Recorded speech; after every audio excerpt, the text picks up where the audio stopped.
सिर्फ क्रिकेट ही नहीं, hockey, kabaddi, football, सभी मैदानों से सारा एक्शन सिर्फ स्पोर्ट्स तक पर। अभी डाउनलोड कीजिए स्पोर्ट्स तक ऐप।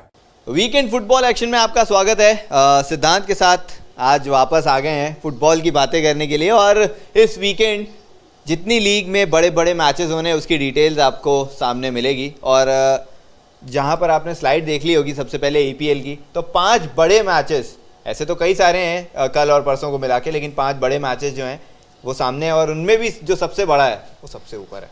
अनुज, कितनी बार आपने देखा होगा कि प्रीमियर लीग का हफ्ता शुरू हो रहा है और सबसे पहला मैच आपका पूरे हफ्ते का सबसे बड़ा मैच। बिल्कुल, मतलब ये पहली बार ही देख रहा हूं मैं प्रीमियर लीग में ऐसा होते हुए। मुझे लगता है कि कई समय से तो मैंने ऐसा नहीं देखा है। ये ज़रूर होता है कि जब गैप होता है, जब ब्रेक होता है, इंटरनेशनल ब्रेक होता है, उसके बाद में जब वापस से रिज्यूम होती है लीग, तब बड़े मैचेस देखने मिलते हैं।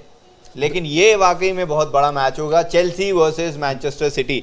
चेल्सी जो कि नंबर 1 पोजीशन पर है 13 पॉइंट्स के साथ। बिल्कुल, और मैनचेस्टर सिटी 5th नंबर पे है अभी 10 पॉइंट्स के साथ। बिल्कुल, तो उतार चढ़ाव हो सकता है, क्योंकि जब ये लीग शुरू हुई थी तब किसी ने सोचा नहीं होगा कि सिटी जो है शुरुआत में ही 5वें नंबर पर आ जाएगी।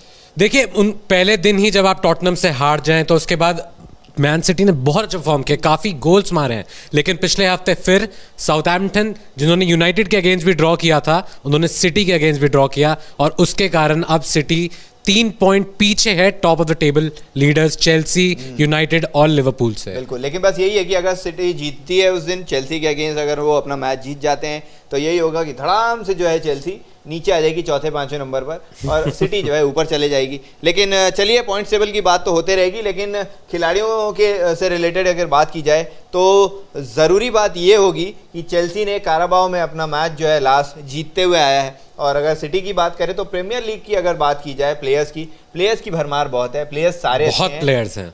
जहाँ पे सिटी लैक करती है वो मुझे लगता है क्या एक स्ट्राइकर, हाँ, वो एक स्ट्राइकर पोजीशन है जहाँ पे सिटी सबसे ज्यादा लैक करती है।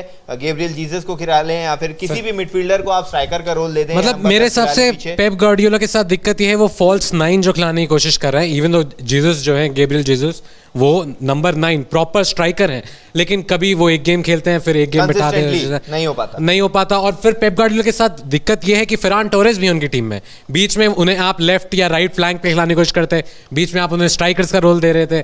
तो मतलब आपको खुद अभी दिमाग में आपको नहीं समझ आ रहा है कि एग्जैक्टली किसको खिलाए 9वें नंबर पे। सिटी ने अपना काराबाओ में मैच जो है 6-1 से जीता है, जिसमें फिल फोडेन भी वापस आ चुके हैं, वो भी गोल मारे हैं।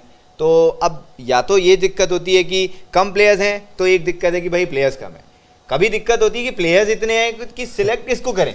बिल्कुल, आप देखिए मारेज पहला हफ्ता खेले थे, उसके बाद उन्होंने आई गेस 1 या 2 गोल सब्स्टिट्यूट के तौर पे आके मारे हैं, लेकिन तब भी टीम में जगह नहीं बना पा रहे हैं अपनी। मुझे लगता है कि 4-3-3 का फॉर्मेशन सही होगा हमेशा, मतलब वही खिला रहे हैं वो आजकल 4-3-3, और मेरे हिसाब से वो सूट भी करता है सिटी को, डिपेंड करता है, क्योंकि विंग बैक्स उनके बहुत, मतलब वो भी तेज भागने, जाओ कैंसेलो, जीसस को उतारते हैं तो क्या 4-2-3-1 हो जाता है, जो कि मैन यूनाइटेड खेलने लगी है आजकल। देखते हैं, मैनचेस्टर यूनाइटेड और एस्टन विला का मैच है, दोनों ही टीमें जो हैं काराबाओ में बाहर रही हैं। मुझे दुख है, दुख है। ठीक है, मैं मानता हूँ वेस्ट हैम को हमने पिछले हफ्ते प्रीमियर लीग में हराया था, और उसके बाद उन्होंने हमें कैराबाओ कप में हरा दिया।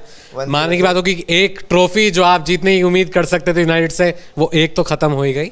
अब देखते हैं, पता नहीं क्या होता है आगे। देखिए, यूनाइटेड काफी अच्छा प्रदर्शन कर रही है, रोनाल्डो बेहतरीन फॉर्म में, हर मैच में गोल मारे उन्होंने अभी तक जितने भी खेले हैं, तो फिर उम्मीद करते हैं कि रोनाल्डो फिर गोल मारेंगे, फिर यूनाइटेड को अच्छा प्रदर्शन मिलेगा उनकी तरफ से। एक चीज जो मुझे लगती है ओले के साथ में, वो ये कि जो कि मैंने अभी आपसे ये वीडियो शुरू होने के पहले बात कर रहा था, कि सामने जो टीम रहती है, क्या वो उस टीम को देख के अपने प्लेयर्स का सिलेक्शन नहीं करते? कि आपके सामने वेस्ट हैम है, वेस्ट हैम 3 साल पहले तक, चलिए आप कह सकते थे कि भाई ठीक है, मिडिल वाली टीम जब रेलीगेशन के दौर पे थी, 3 साल के बाद में टीम बहुत अच्छी बन गई है, प्लेयर्स अच्छे आ गए हैं, उसके सामने आपको ऐसे प्लेयर्स उतारने की जरूरत है। अब आप वहां पर आप एलांगा को खिलाएंगे, रोनाल्डो को नहीं खिलाएंगे। ठीक है, मेसन ग्रीनवुड हैं, वो अच्छा खेल रहे हैं, उसके बाद लेकिन बिल्कुल आपकी बात, जुआन माटा आ गए, जुआन माटा, उन्होंने सारे प्लेयर आप देखिए, डिएगो डॉलर वगैरह, जो प्लेयर्स नहीं खेल रहे रेगुलरली, सब उनको उतार दिया। अब भैया इट बैकफायर्ड। वो बैकफायर ऐसा हुआ कि आप एक कप से बाहर हो गए ऑलरेडी, मतलब आपके लिए वो पहले राउंड का गेम था वो वही उसमें आप हार गए। वेस्ट हैम को हल्के में नहीं लिया जा सकता, बट ओले ने सोचा कि प्लेयर्स को रेस्ट मिल जाएगा, फिर आप उतारने लगे, मेसन ग्रीनवुड आए सब्स्टिट्यूट के तौर पे, ब्रूनो फर्नांडिस आए, लेकिन कुछ हो नहीं पाया। चलिए खैर, अब अगर प्लेयर्स को वो रेस्ट दे भी दिए होंगे तो अब सामने है उनके एस्टन विला, जो फॉर्मेशन है उतारते हैं सही है, चलिए ठीक है, आप 4-2-3-1 का फॉर्मेशन उतारिए, बीच में 2 को रखिए, पोग्बा को बीच में खिलाइए, ब्रूनो फर्नांडिस को बीच में ले आइए, आप रोनाल्डो के पीछे उनको खिला लीजिए, इधर या तो आप रैशफोर्ड को खिला लें विंग में, फिर मेसन ग्रीनवुड को खिला लो। बिल्कुल, लेकिन रैशफोर्ड देखिए अभी तो है नहीं, दिक्कत ये भी है इनके साथ कि सैंचो अभी तक आए हैं, 4-5 गेम खेले हैं जो जेडन सैंचो इतना अच्छा परफॉर्म नहीं कर पा रहे हैं। एस्टन विला लेकिन मेरे हिसाब से यूनाइटेड ऐसी टीम है जो अभी फॉर्म में चल रही है। मैंने बताया कि चेल्सी, यूनाइटेड और लिवरपूल तीनों 13-13 पॉइंट पे हैं, तो मेरे हिसाब से एस्टन विला को उन्हें हरा देना चाहिए, क्योंकि एस्टन विला जैक ग्रीलिश के जाने के बाद कुछ भी कहिए, फर्क बेली आ गए हैं, फर्क फिर भी उस जगह को फिल करना मुश्किल है, जैक ग्रीलिश जैसे प्लेयर को नहीं निकाल। लिवरपूल वर्सेस ब्रेंटफोर्ड 10 बजे मैच खेला जाएगा सैटरडे को, और ये ब्रेंटफोर्ड के ही होम स्टेडियम पे मैच खेला जाएगा। उम्मीद है कि लिवरपूल ही आसानी से मैच जीत जाए, खेलता अच्छे आ रही है लिवरपूल की टीम, और जो ट्रायो है साला का, फर्मिनियो का, हालांकि फर्मिनियो अभी उतर नहीं रहे हैं, बिल्कुल अभी तो डिएगो जोटा खेलते रहते हैं उनके साथ, पर देखिए ब्रेंटफोर्ड अभी प्रमोशन जो हुआ अच्छा खेल रही हैं, बीच बीच में 1-2 गेम जीती हैं, 1-2 गेम ड्रॉ किए हैं, लेकिन भैया लिवरपूल है, और इस साल उनके सारे प्लेयर्स, अधिकतर प्लेयर्स वापस आ चुके हैं, फॉर्म में हैं, तो मुझे तो ये मैच सीधा एक ही तरफ जाते हुए दिख रहा है, वो है लिवरपूल जीतेगी। ठीक है, Leeds United versus West Ham, मुझे उम्मीद है कि वेस्ट हैम ये मैच ले जाएगी। वेस्ट हैम का परफॉर्मेंस अच्छा रहा है कंसिस्टेंटली लगातार 2 सीजन से, और इस सीजन भी पिछला मैच बड़ी टीम को हरा के आ रही है, और भले वो दूसरे कैराबाओ कप में, लेकिन कॉन्फिडेंस बढ़ाओगा। और आप भूलिएगा मत कि ये 2-2 से जो प्रीमियर लीग वाला मैच था यूनाइटेड से, उससे पहले 2-2 कर सकते थे, वो तो मार्क नोबल ने पेनल्टी मिस कर दी, इस वजह से नहीं 1 पॉइंट निकाल पाए, कैराबाओ में भी 4-0 कर सकते थे लेकिन नहीं हुआ। अब बात करते हैं दूसरे, एक मैच होगा सबसे बड़े, जो बड़ा मैच होगा वो चूज किया है, आर्सेनल वर्सेस टॉटनहम का। अब देखते हैं इसमें कौन जीतता है। आर्सेनल लगातार अब मैच जो है जीतते हुए आ रही है, 2 मैच उन्होंने जीत लिए हैं। टॉटनहम की अगर बात करें तो मुश्किल है, क्योंकि या तो ड्रॉ हो रहा है या तो वो जीत हासिल नहीं हो रही है। अब न्यूनो देखिए इस गेम में अलग ही, मतलब आप समझिए प्लेयर्स के अंदर भी उत्साह अलग लेवल का होता है। नॉर्थ लंदन डार्बी है ये, नॉर्थ लंदन में 2 क्लब्स आर्सेनल टॉटनहम, और दोनों एक दूसरे को बिल्कुल पसंद नहीं करते, इनफैक्ट चैंट्स है दोनों क्लब की एक दूसरे के अगेंस्ट, तो आप एक्सपेक्ट कर सकते हैं कि थोड़ा माहौल भी थोड़ा टेंशन वाला होगा, फेवर में जाएगा, क्योंकि इन्हीं के मैदान में हो रहा है मैच। देखिए मेरे हिसाब से आर्सेनल अभी 2 मैच पिछले जीती है 1-0 से, वो मिकेल आर्टेटा का जॉब बचा गई, वो 2 जीत, लेकिन टॉटनहम को आप हल्के में नहीं ले सकते। बिल्कुल बॉस, इन्होंने पहले दिन सिटी जैसी टीम को हराया था, और ऐसे ये हार भी जाते हैं, लेकिन ऐसी किसी छोटी टीम से भी, तो ऑन द डे क्या होता है वो आप कह नहीं सकते, but I will still back Tottenham. चलिए बुंडेसलीगा में आते हैं अब, क्योंकि आज हमने इसमें बायर्न म्यूनिख को इंक्लूड नहीं किया है, क्योंकि शुक्रवार को ही उनका मैच होना है, और टॉप ऑफ द टेबल है, टॉप ऑफ द टेबल है 10 बजे। तो जो सैटरडे और संडेज मैच होने हैं वो यहाँ पर आपके सामने डॉर्टमुंड और मॉन्चेनग्लाडबाच। लाइप्जिग का मैच होगा हर्ता के साथ में। लाइप्जिग के लिए कह सकते हो कि डैनी ऑल्मो जो है, रिपोर्ट मिली नहीं खेलेंगे, थाई में स्ट्रेन है उनके प्रैक्टिस के दौरान, तो वो मैच में नहीं होंगे। भाई बड़ी मिस है डैनी ऑल्मो, अब कह रही बात भी हो रही है कि किसी बड़ी क्लब जाने वाले हैं, तो ऐसे प्लेयर को मिस तो करेगी लाइप्जिग। वुल्फ्सबर्ग ये अभी इस टाइम एकदम नेक टू नेक चल रहा है बायर्न म्यूनिख के साथ, तो इनका आप उम्मीद करते हैं 1-2 साल पहले वुल्फ्सबर्ग स्ट्रगल कर रहे थे lower half of the table पे, लेकिन अब दोबारा ऊपर की। और एक न्यूज़ दूं लाइप्जिग से रिलेटेड, लाइप्जिग से रिलेटेड एक न्यूज़ आ सकती है कि इनके कोच जो हैं वो बदले जा सकते हैं फिर से, और इनके कोच अब कौन हो सकते हैं? मारियो गोमेज, ओहो सुपर मारियो, जो कि बायर्न म्यूनिख से कई साल खेल चुके हैं, जर्मनी के लेजेंडरी स्ट्राइकर रहे हैं। तो देखते हैं, लेकिन मेरा फेवरेट मैच ये होगा, क्योंकि ये डॉर्टमुंड और बोरुसिया मॉन्चेनग्लाडबाच, और जो टीम मार्को रोयस के साथ में अर्लिंग हालैंड रहते हैं, वो मैच देखो। और उसके अलावा 17 साल के आप बोल नहीं सकते, इंग्लैंड के यंग जूड बेलिंगहम टैलेंट है बोरुसिया डॉर्टमुंड के साथ में। बिल्कुल ठीक है, ला लीगा की बात करते हैं। रियल मैड्रिड वर्सेस विलारियल का मैच है, बार्सिलोना का मैच है लिवेंटे के साथ में। यार कहीं ना कहीं जो लैक हो रहा है बार्सिलोना का, कार्डिस के साथ में भी अगर मैच देखा होगा आपने 1-1। देखिए इनके साथ दिक्कत ये है, इन्होंने 5 मैच खेले हैं, अभी तक केवल 2 मैच जीते हैं उसमें से, तो बार्सिलोना आप आप ऐसी टीम है बार्सिलोना, मेसी तो चले गए वो छोड़िए, बट बार्सिलोना शुरुआत से एक डोमिनेटिंग टीम थी। क्या होता था, मैड्रिड और बार्सिलोना और कभी कभार एथलेटिको मैड्रिड दिखती थी हमें जो, और लास्ट सीजन के चैंपियंस है, दिखती थी कि क्या बात है, अच्छा खेले काफी, बट बार्सिलोना इस साल लग रहा है कि पता नहीं क्या ही हो रहा है उनके साथ, वो performance up to the mark है ही नहीं। अब तो बात ये हो रही है कि बेंजेमा ने जितने गोल मारे हैं वो तो टोटल गोल बार्सिलोना ने मारी।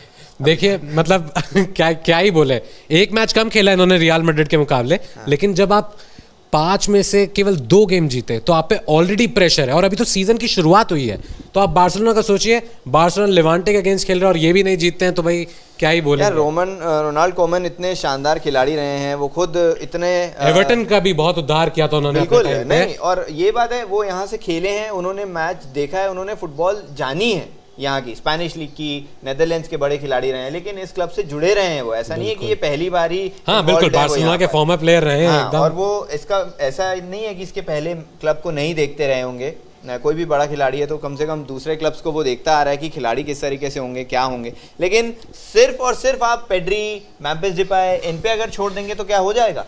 नहीं, मेरे हिसाब से वो मेसी जैसा गेम प्ले जो एक प्लेयर आपको देता है, वो आपके पास प्ले मेकर अब रहा ही नहीं है। तो अब आप ट्राई करेंगे कि ऐसे खिलाड़ी को ढूंढने, क्योंकि इस सीजन तो नहीं लग रहा है बार्सिलोना को छो पाएगा बड़ा। लूक डियोंग को ढूंढा उन्होंने।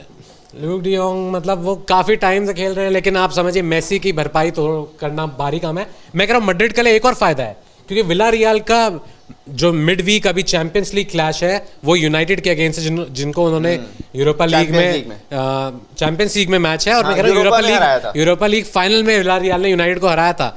तो अभी हमें भी नहीं पता कि क्या टीम उतारेंगे, क्या ये अपनी स्ट्रॉन्गेस्ट टीम खिलाएंगे रियल मैड्रिड के साथ, या फिर आप सोच रहे हैं कि 3-4 प्लेयर को रेस्ट मिल जाएगा तो मैड्रिड के लिए और आसानी हो जाएगी। मुझे नहीं लगता, मुझे लगता है कि फुल प्रूफ टीम उतारेंगे जो मैनचेस्टर यूनाइटेड के अगेंस्ट उतारा था। जेरार्ड मोरेनो जरूर खेलेंगे इनके स्ट्राइकर, क्योंकि सबसे अहम प्लेयर विलारियल के वही होते हैं स्ट्राइकर के तौर पर, और यहाँ पर भी पूरी वैसी की वैसी टीम रहेगी। आप देख सकते हो, तो बेल अगर हो, बेंजेमा हो, हजार्ड हो, सारे के सारे उतरेंगे रियल मैड्रिड से रिलेटेड।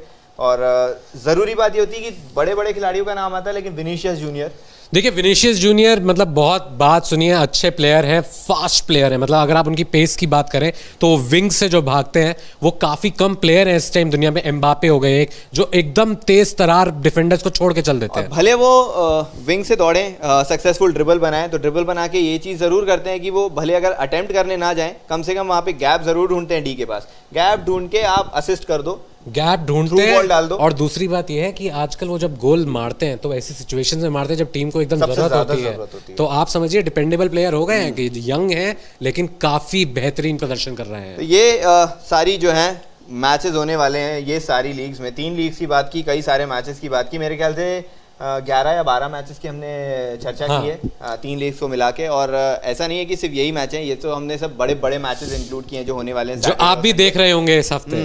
और उम्मीद करते हैं कि आप भी फुटबॉल का मज़ा उठाएंगे इस वीकेंड, और स्पोर्ट्स तक को आप ऐसे देखते रहिए। और सारी की सारी डिटेल्स आपको स्पोर्ट्स तक के ऐप पे भी मिलेगी फुटबॉल से रिलेटेड, क्योंकि फुटबॉल में जितनी भी लीग्स हैं उनके लाइव स्कोर भी चलते रहते हैं, जब मैच चलता है टीम लाइनअप भी आ जाती है, और उसके साथ साथ दूसरी अपडेट्स भी आपको मिलते रहती है, तो वो डाउनलोड ज़रूर करना है आपको ऐप को।